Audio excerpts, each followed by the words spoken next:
उसको जो भी मैंडेटरी फील्ड्स हैं वो फिलअप करके इसको इंपोर्ट करना है। ठीक है, आई होप आपको ये समझ में आ गया है कैसे मास्टर्स को इंपोर्ट करते हैं। ऐसे मैं आपको ट्रांजेक्शन्स के लिए भी बता देता हूँ जल्दी से। तो मैं जाता हूँ दोबारा ट्रांजेक्शन्स, और यहाँ पे देखिए दोबारा वही ऑप्शन को एक्सपोर्ट करता हूँ।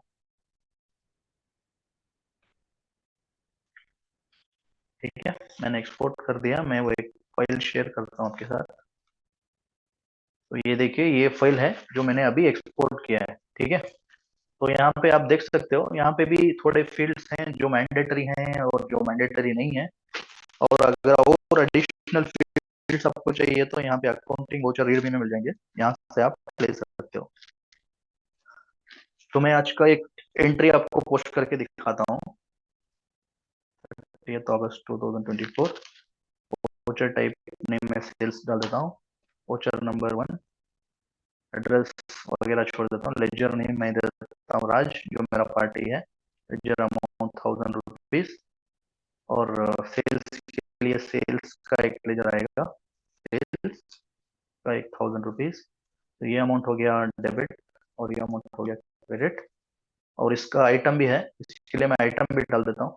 आइटम में डाल देता हूँ पेन, क्वांटिटी 100, आइटम रेट 10, ये हो गया 1000। तो ये मेरा एक एंट्री है। ठीक है, ये एंट्री मैं यहाँ पे कंप्लीट कर दिया है मैंने। और इसका मोड मोड क्या रहेगा, मतलब आपको 3 तरह के मोड हैं टैली के अंदर। अगर आप इनवॉइस करोगे, इनवॉइस सेल्स इनवॉइस, तो आपको अकाउंटिंग इनवॉइस मोड आएगा, आपको आइटम इनवॉइस मोड आएगा, एक और आएगा आपको वाउचर मोड। तो ये 3 मोड आपको टैली में दिखते हैं। तो आपको कौन से मोड में ये एंट्री चाहिए? मुझे आइटम इनवॉइस मोड में चाहिए, तो मैं आइटम इनवॉइस ले लेता हूँ। ठीक है, तो ये हो गया मेरा एंट्री। तो एक और एंट्री मैं कर देता हूँ, वो भी,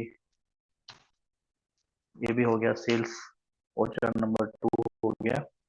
और party Dinesh 2000, debit, sales 2000, credit. या मैं एक और एडिशनल लेजर भी यहाँ पे चाहिए तो ऐड करता हूँ। यहाँ पे जितने भी चाहिए आपको लेजर्स आप ऐड कर सकते हो, ऐसा नहीं है कि उतना ही करना है। पेंसिल ले लिया मैंने 200, 10। तो ये भी मुझे आइटम इनवॉइस मोड में चाहिए। ठीक है, ये 2 एंट्री मेरा हो गया, और इसको मैं सेव कर देता हूँ। सेव करने के बाद इसको मुझे बंद करना है, क्योंकि फाइल इंपोर्ट करने से पहले इसको बंद करना जरूरी है। तो मैंने इसको बंद कर दिया। अगर आपको और कोई फील्ड्स चाहिए, अ, जैसे कि रेफरेंस नंबर हो गया, आपका लेजर नरेशन हो गया, यहाँ से आप ले सकते हो। मान लीजिए लेजर नरेशन को मैंने लिया यहाँ पे, और इसको यहाँ पे डाल दिया। और लेजर नरेशन में आपको भी नरेशन है टाइप कर देना है।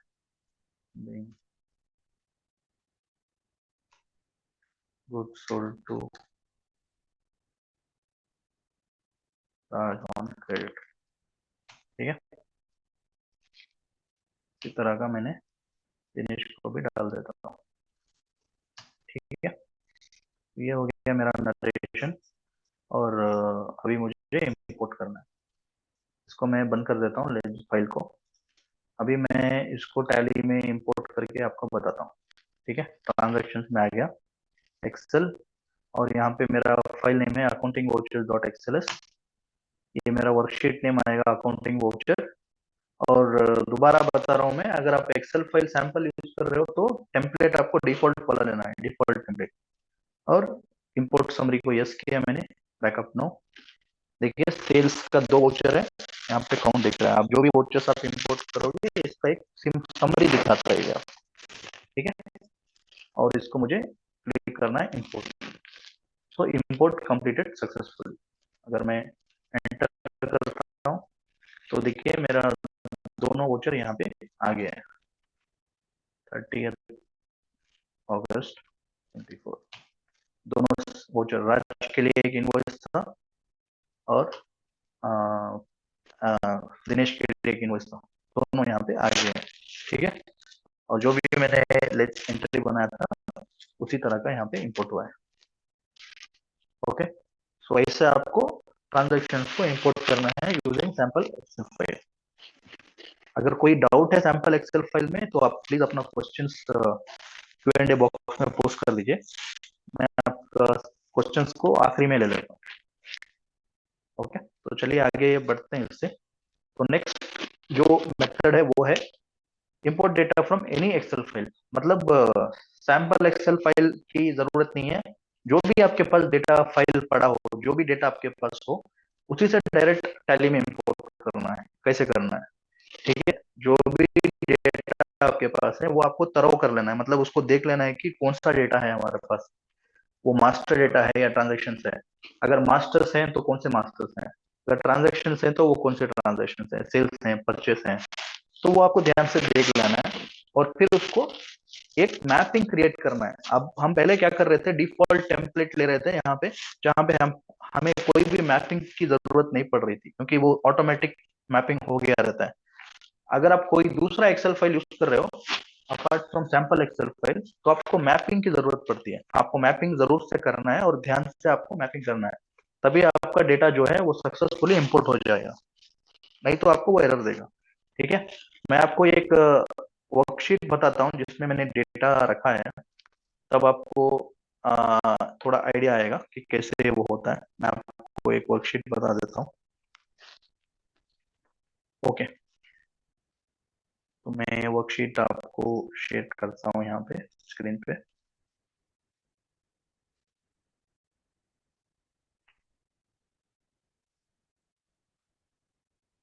ओके, तो आप देख सकते हो यहाँ पे मेरा एक वर्कशीट है जिसमें मैंने खुद से एक डेटा बनाया हुआ है। और यहाँ पे आप देखिए मेरा 3-4 वोचर अवेलेबल है, चारों सेल्स का है। और डेटा कुछ इस तरह का है, जैसे वोचर टाइप हो गया, invoice number, party name, item name, quantity, rate, value, tax, tax का भी लेजर है यहाँ पे, इनवॉइस अमाउंट और मोड। तो ये सारा मेरा मेरा जो खुद से बनाया हुआ डेटा है और इसको मुझे इंपोर्ट करना है।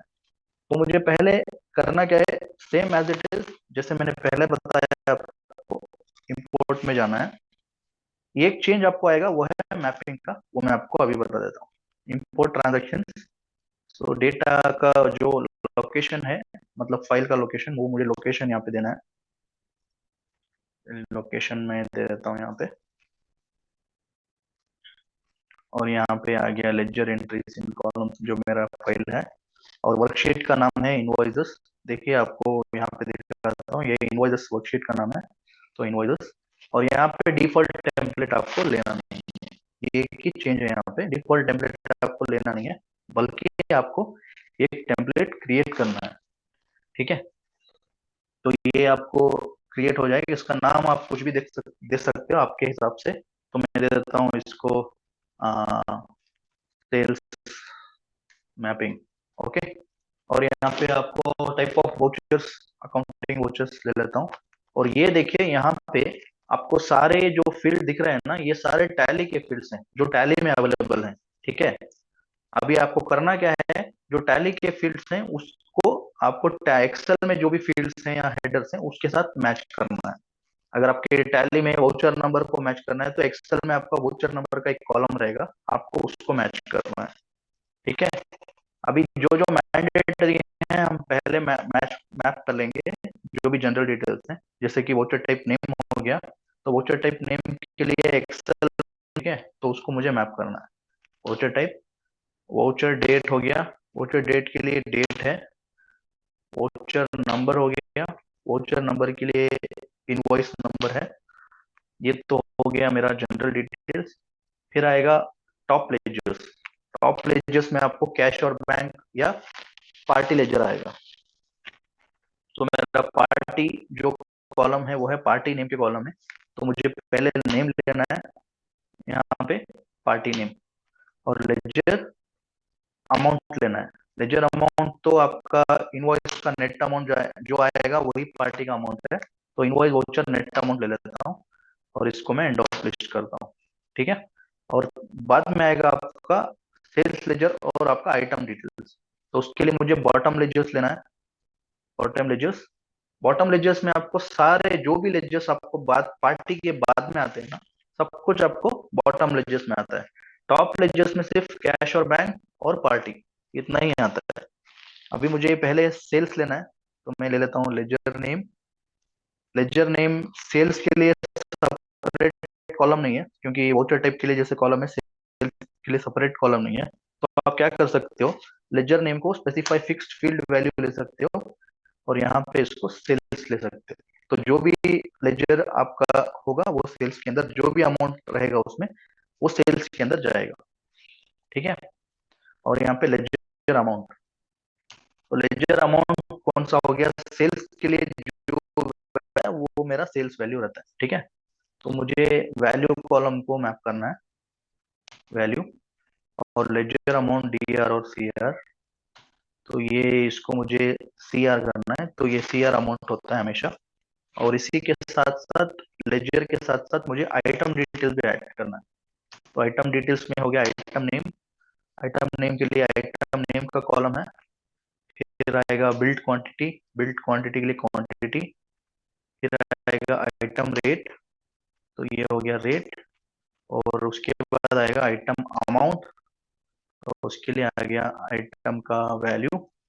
ठीक है। इतना सेल्स लेजर के लिए हो गया। क्वांटिटी ले लिया, रेट ले लिया, अमाउंट ले लिया। ठीक है। Item name, quantity, rate, amount ना हो गया। ये हो गया मेरा सेल्स लेजर और उसका आइटम का डिटेल्स। फिर नेक्स्ट क्या बचा हुआ है हमारे एंट्री के अंदर, वो है टैक्स लेजर। तो टैक्स लेजर के लिए दोबारा मैं बॉटम लेजर्स लेता हूँ और यहाँ पे लेजर नेम दोबारा। तो लेजर नेम के लिए यहाँ पे दोबारा कॉलम नहीं है, टैक्स के लिए सिर्फ अमाउंट है। तो मुझे जैसे मैंने सेल्स के लिए किया वैसे ही इसको भी करता हूँ, specify fixed field value, tax ledger में ले लेता हूँ। लेजर अमाउंट, लेजर अमाउंट मुझे लेना है टैक्स एट 5% के कॉलम से, जो भी यहाँ पे टैक्स कॉलम है। ठीक है। ये हो गया। और लेजर अमाउंट डी आर और सी आर, इसको मैं ले लेता हूँ सी आर। ठीक है। ये हो गया। और जो बचा हुआ है वो है मोड। ये मोड मतलब मैंने आपको पहले ही बताया, आइटम इनवॉइस रहेगा या वोचर मोड रहेगा। तो उसके लिए यहाँ पे मुझे लेना है चेंज मोड, और यहाँ पे आ जाएगा मोड। तो ये मैपिंग आपको करना है। ठीक है। ऐसे आपको मैप करना है सारा जो भी डेटा है आपका, ध्यान से। पहले आपको सारा जनरल डिटेल्स ऐड करना है, वोचर डिटेल्स। फिर आपको टॉप लेजर्स ऐड करना है, अगर सेल्स है तो पार्टी, कैश और बैंक। फिर आएगा आपका बॉटम लेजर्स। बॉटम लेजर्स में आपको सेल्स लेजर आएंगे, टैक्स लेजर्स आएंगे, डिस्काउंट का लेजर आएगा, कमीशन, अदर एक्सपेंसेस, जो भी आपका चार्ज हो रहा है वो आपको वहां पे आएगा। इसको मैं एक्सेप्ट करता हूँ। तो ये हो गया मेरा मैपिंग। और अगर इसको मैं ऐसे ही एंटर एक्सेप्ट करता हूँ, तो यहाँ पे आप देखिए मेरे 4 सेल्स वोचर्स यहाँ पे दिखा रहा है। ठीक है। अभी मैं इसको इंपोर्ट करता हूँ। तो ये हो गया import completed successfully without any error. अगर आपका मैपिंग ठीक से हुआ है तो आपको ये इंपोर्ट में भी कोई भी एरर नहीं आएगा। ठीक है। अभी आप देखिए मेरे सारे चारों वोचर्स यहाँ पे आ गए हैं। नेशनल ट्रेडर्स जो वोचर मोड में मैंने इंपोर्ट किया था, टाइटन कॉर्पोरेशन को मैंने इनवॉइस मोड में एंटर किया था, वो आ गया। ये देखिए, तो ये सारे वोचर्स यहाँ पे आ गए। ओके। ये हो गया आपका एनी एक्सेल फाइल, जो भी एक्सेल फाइल आपके पास है उससे डेटा आप कैसे इंपोर्ट कर सकते हो। अगर इसके रिलेटेड कोई क्वेश्चन है तो आप प्लीज पोस्ट कर दीजिए, मैं बाद में आपका क्वेश्चन ले लेता हूँ। ओके।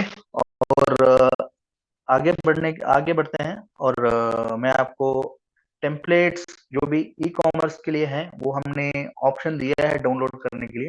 तो जो भी यहाँ पे आपको ई कॉमर्स सॉफ्टवेयर दिख रहे हैं यहाँ पे, जैसे अमेजोन हो गया, बिजी हो गया, अगर आपके पास कोई भी ये सॉफ्टवेयर जो है यहाँ से आपको डेटा मिल रहा है एक्सेल में, तो आप उसको भी डायरेक्टली टैली में ले सकते हो, इंपोर्ट कर सकते हो। और वो टेम्पलेट आपको बनाने के लिए जरूरत नहीं है, बनाने की भी जरूरत नहीं है।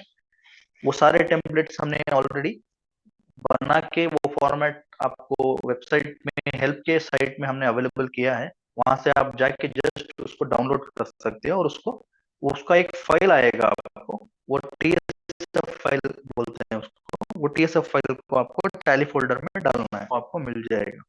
जैसे मैं बताता हूँ आपको, टैली के अंदर मैं किया हूँ ऑलरेडी।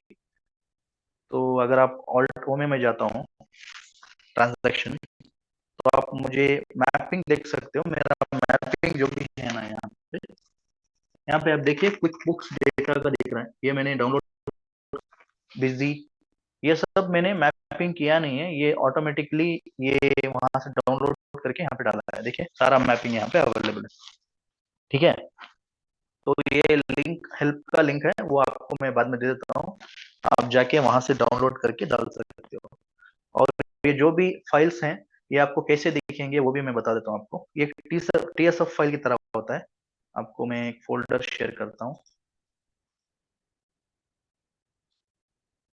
ओके, देखिए ये टैली फोल्डर है मेरा। टैली फोल्डर में अगर मैं जाता हूँ कॉन्फ़िग में, कॉन्फ़िग के अंदर मुझे एक्सेल मैप्स आता है, एक्सेल मैप्स में जाता हूँ, तो यहाँ पे देखिए सारे जो TSF फाइल आपको दिख रहे हैं एक्सेल मैप्स के अंदर, ये सारे आपके TSF फाइल्स मैपिंग वाले हैं। अगर आपको कोई मैपिंग, आप सेलेक्ट करके दे सकते हो उनको। ठीक है, बाद में उनको जाके यहाँ पे ये पेस्ट करना है ये फोल्डर में, उसके बाद उनको मैपिंग करने की भी जरूरत नहीं है, बस ये फाइल वहां यहाँ पे डालने से वो वहां पे दिखाता है आपको मैपिंग के अंदर। ठीक है, ये आपका हो गया TSF फाइल मैपिंग वाला। तो ये जो भी यहाँ पे सॉफ्टवेयर दिख रहे हैं अभी के लिए फिलहाल इतना ही सॉफ्टवेयर के लिए हमने टेम्पलेट अवेलेबल किया है। अगर दूसरा आपके पास ये सॉफ्टवेयर छोड़ के दूसरा है तो आप खुद से मैपिंग करके आप ट्राई कीजिए। ठीक है, और थोड़े इंपॉर्टेंट FAQs डिस्कस कर लेते हैं। A business is using the default template provided by Tally to maintain the records, but now he wants to capture some additional info for which the column is not there. तो मैंने आपको पहले बताया था कि जो भी आपका डिफॉल्ट एक्सेल फाइल होता है जनरेट, उसमें थोड़े फील्ड्स बाय डिफॉल्ट वहां पे दिखते हैं, जैसे कि मैंने आपको पहले बताया name, group name, opening balance वगैरह वगैरह। और अगर कोई फील्ड आपको नहीं दिख रहा है वहां पे, तो आपको वो कहाँ से मिलता है? जो फाइल है, फाइल का जो शीट है, शीट के बगल में ही आपको दोबारा एक और नाम आएगा जो है रीडमी। अगर लेजर है तो लेजर रीडमी ऐसा करके आएगा। तो वहां पे जाना है आपको, वहां से वो फील्ड को कॉपी करना है और उसको वहां पे पेस्ट करना है मेन शीट में। ठीक है, और is it possible to share the existing sheet mapping details with anyone else so that he doesn't need to configure the same mapping again? हाँ, अभी मैंने बताया था कि अगर आपने मैपिंग कर रखा है ऑलरेडी, आपको वो मैपिंग किसी को शेयर करना है तो वो कर सकते हो क्या? जी जरूर, आप शेयर कर सकते हो। आपको ये कॉन्फ़िगरेशन, ये सॉरी, ये आपको नेविगेशन में जाना है, टैली फोल्डर के अंदर कॉन्फ़िग, उसके अंदर एक्सेल मैप, तो उसमें जो भी TSF फाइल आपको शेयर करना है आप वो शेयर कर सकते हो। Due to complex sheet, an e-commerce business will always face challenges in defining the mapping. Will there be any default mapping from Tally for the e-commerce? Yes, अभी मैंने आपको बताया था कि थोड़े e-commerce सॉफ्टवेयर के लिए Tally ने बाय डिफॉल्ट मैपिंग करके वहां पे फाइल्स को अवेलेबल किया है हेल्प के अंदर, तो वहां से आप जाके डाउनलोड करके उसको मैपिंग के लिए डाल सकते हो। ठीक है, what advantages a business will have if it uses the default template provided by Tally to maintain day-to-day records over the user-defined template? अगर आप डिफॉल्ट टेम्पलेट जो टैली में दिया है वो यूज कर रहे हो तो उसके क्या फायदे हैं, मतलब यूजर डिफाइंड टेम्पलेट से क्या फायदा आपको बेनिफिट मिलता है इसमें? दो बेनिफिट हैं। एक बेनिफिट, आपको कोई भी समय आपको स्पेंड करने की जरूरत नहीं है एक्सेल फॉर्मेट रेडी करने के लिए। एक्सेल फॉर्मेट की बात कर रहा हूँ मैं, एक्सेल फॉर्मेट रेडी करने के लिए कोई भी टाइम स्पेंड नहीं करना है। और एक, आपको टेम्पलेट बनाने के लिए भी कोई टाइम नहीं करना है, स्पेंड करना है। यहाँ पे दोनों टाइम आपके सेव हो जाएंगे, सिर्फ आपको डेटा डालना है और उसको इंपोर्ट करना है। ओके, तो अभी हम देखेंगे थोड़े बेनिफिट्स जो एक्सेल इंपोर्ट के हैं, जो अभी हमने डिस्कस किया था कि आप कोई भी एक्सेल फाइल हो आप उसको डायरेक्टली इंपोर्ट कर सकते हो। ऐसा नहीं है कि एक कंडीशन ऐसे ऐसे है। और ये वन टाइम मैपिंग टेम्पलेट है, एक टाइम आप मैप कर दोगे तो आपको वो फाइल हमेशा आपके फोल्डर में ही रहेगा।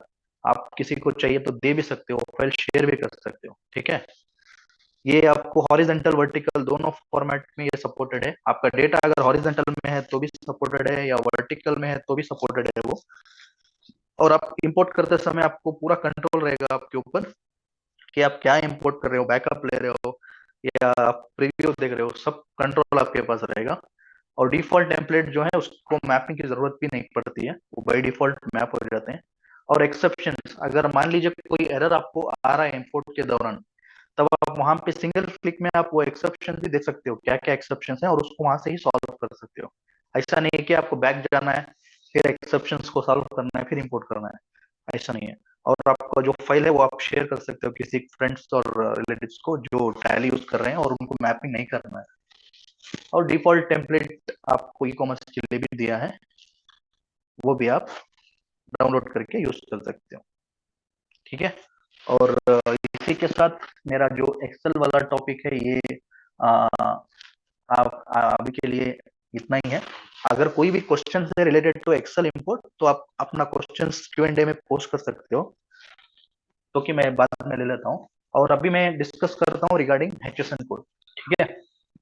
तो HSN कोड के लिए हमने एक ऑल्टरनेट सोल्यूशन दिया है, जो कि आप टैली के अंदर वहां पे जाके उसको कॉन्फ़िगर कर सकते हो HSN कोड को। तो वो कैसे करते हैं मैं आपको बता देता हूँ। अगर आपको just as a HSN code display करवाना है, तो आप कर क्या सकते हो, आपके टैली के अंदर मान लीजिए आप एक आइटम के अंदर जाओगे, स्टॉक आइटम, और मान लीजिए मैं एक आइटम ले लेता हूँ, एनवेलप।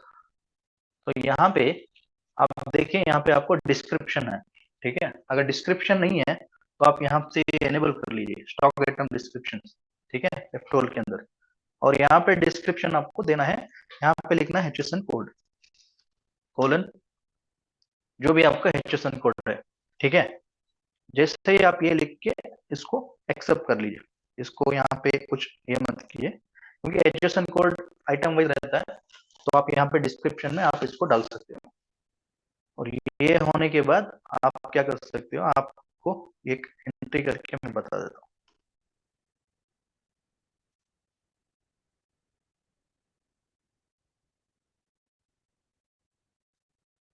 मैंने एनवेलप में डाला था, एक एंट्री में करके बता देता हूँ।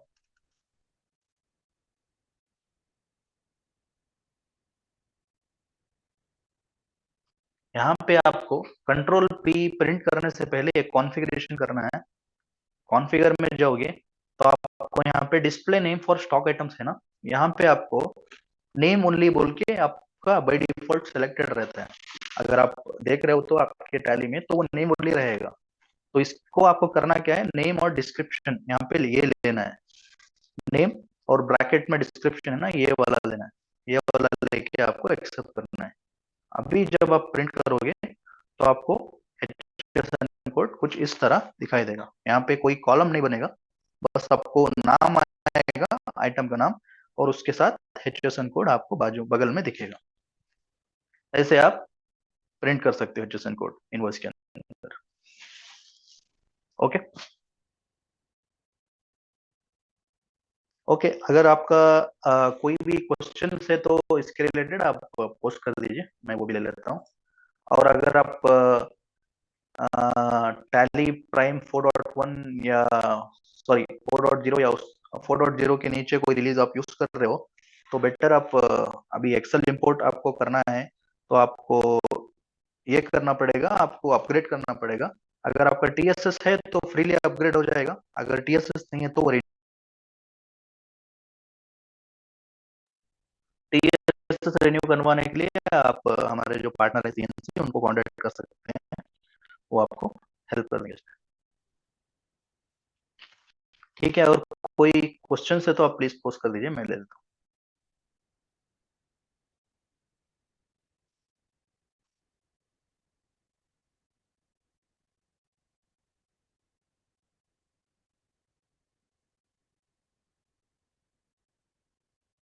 राजेश श्रेष्ठा जी ने डाला है, miss the portion of HSN।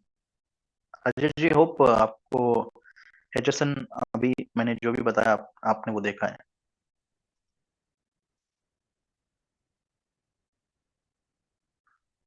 कमला श्रेष्ठा से question reputation please.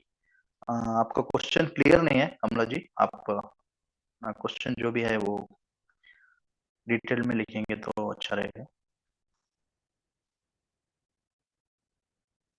Okay.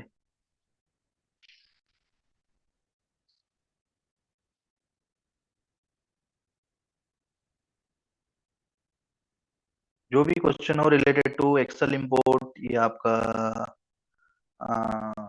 HSN code आप टाइप कीजिए। मैं दे देता हूँ।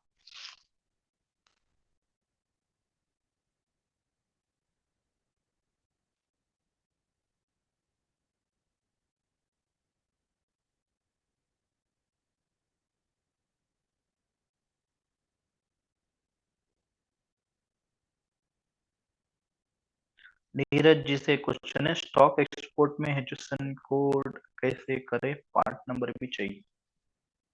देखिए, अगर आपका पार्ट नंबर भी आपको चाहिए, आपको स्टॉक आइटम का डिस्क्रिप्शन भी आपको देना है, तब आप क्या कर सकते हो, पार्ट नंबर में आप पार्ट नंबर लिखिए और आपका डिस्क्रिप्शन जो है ना उसको आप as a additional description treat कीजिए। जैसे अगर मैं दिखा देता हूँ आपको,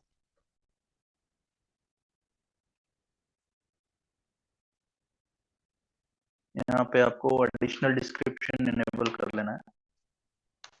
ये आपको यहाँ पे एचएसएन कोड आ गया और आप मान लीजिए पार्ट नंबर भी आपको देना है यहाँ पे।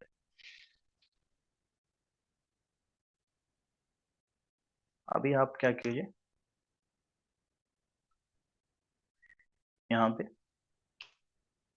नेम पार्ट नंबर ले लीजिए और जो भी एडिशनल डिस्क्रिप्शन है आपका उसको इनेबल कर लीजिए। तो ये दोनों यहाँ पे आएगा अगर आपने इनेबल करके दिया है तो।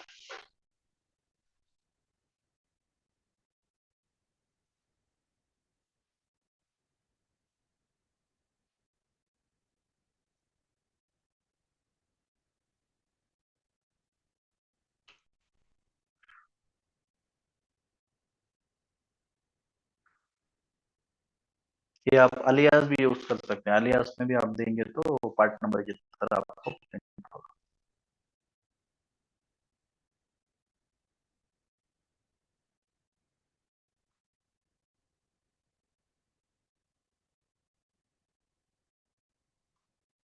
ओके, और कोई क्वेश्चंस?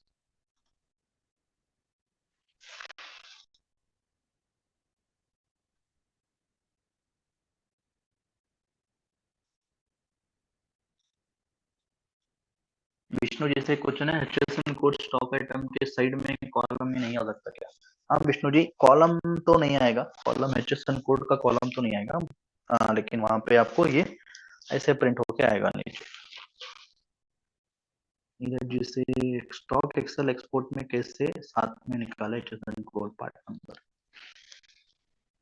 तो अगर आप एक्सेल में आप निकाल रहे हो, एक्सपोर्ट कर रहे हो, तो बेटर है आप पाइवट टेबल यूज कीजिए। पाइवट टेबल आप यूज करेंगे तो आपको एडिशनल डिस्क्रिप्शन और पार्ट नंबर दोनों यहाँ पे आएगा। पाइवट टेबल में एक बार आप ट्राई कीजिए, अगर नहीं हो रहा है तो आप जो हमारे पार्टनर हैं उनको रीच कीजिए, वो आपको बता देते हैं।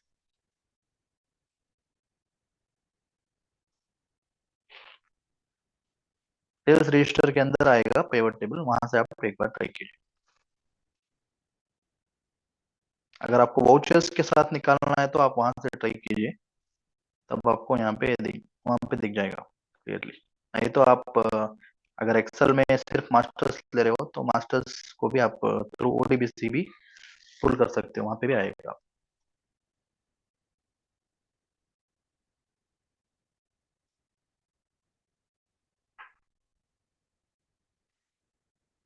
ये दिखा, एक बार ट्राई करता हूँ मैं।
देखिए ये कुछ इस तरह आपको आएगा पाइवट टेबल के अंदर, आप देख सकते हैं यहाँ पे आइटम का जो वोचर का डिटेल्स है वो आएगा, और पार्ट नंबर यहाँ पे आएगा, और आपका description, item description, HSN code आएगा।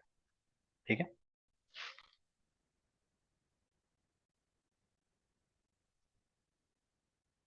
ओके, और कोई क्वेश्चन है तो आप प्लीज पोस्ट कर दीजिए।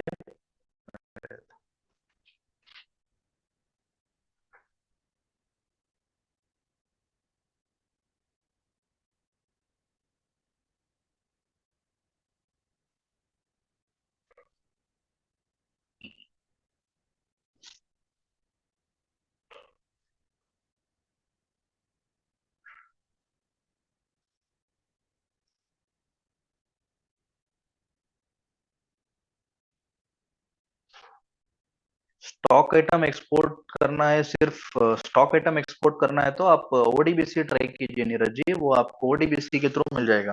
ओडीबीसी में आपको आइटम नेम, एचएसएन कोड के लिए डिस्क्रिप्शन और पार्ट नंबर तीनों ले लीजिए, वहां पे आ जाएगा।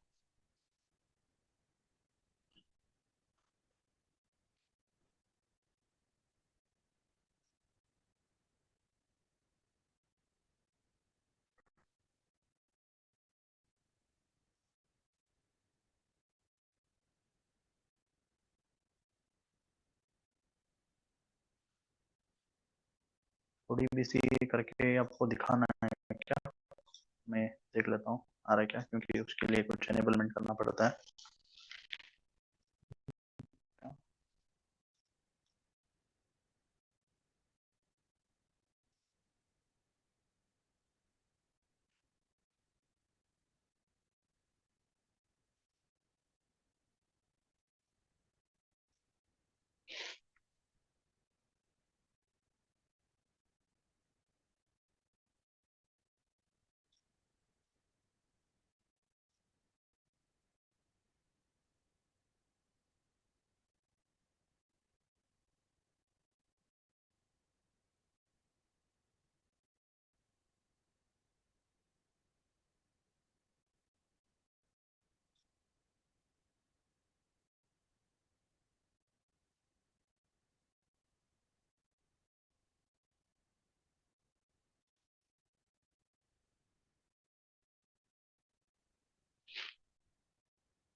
ओके, नेम और डिस्क्रिप्शन तो आ रहा है, पार्ट नंबर में एक बार आपको चेक करके बताता हूँ नीरज जी। मैं आपको पार्टनर के थ्रू हमारे बताता हूँ, पार्ट नंबर यहाँ पे नहीं आ रहा है, नेम यहाँ से ले सकते हो।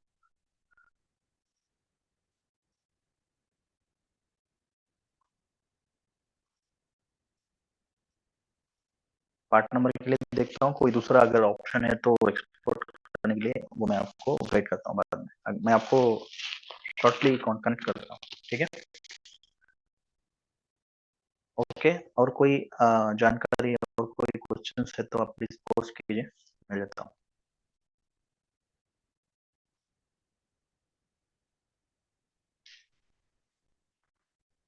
ओके, अगर कोई क्वेश्चंस नहीं है तो हम सेशन को वाइंड अप कर देते हैं।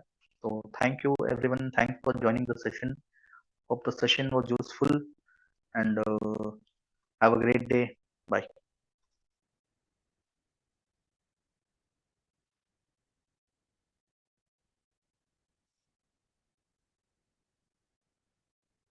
Recording stopped.